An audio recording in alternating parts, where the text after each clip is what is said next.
Nothing can be more frustrating than when you go to sit down and watch one of your favorite programs on FuboTV and then you run into issues streaming it. Well, in today's tech video, I'm going to show you how to fix FuboTV if it isn't working on Fire TV Stick.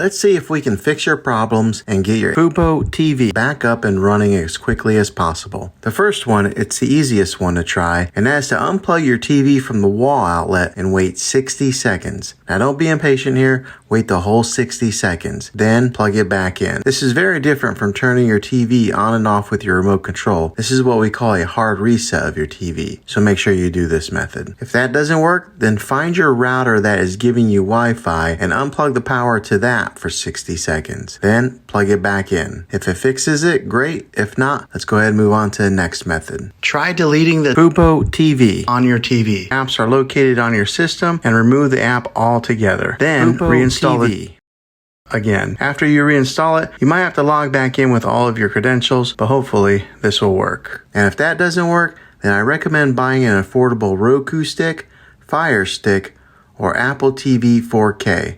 And plug that into your TV and use that as your main streaming player. And you'll be able to access FuboTV. I'll put links in the description down below of where you can get one. Well, hopefully this video was helpful. If it was, go ahead and throw a thumbs up on it.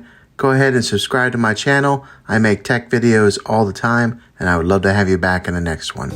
Take care.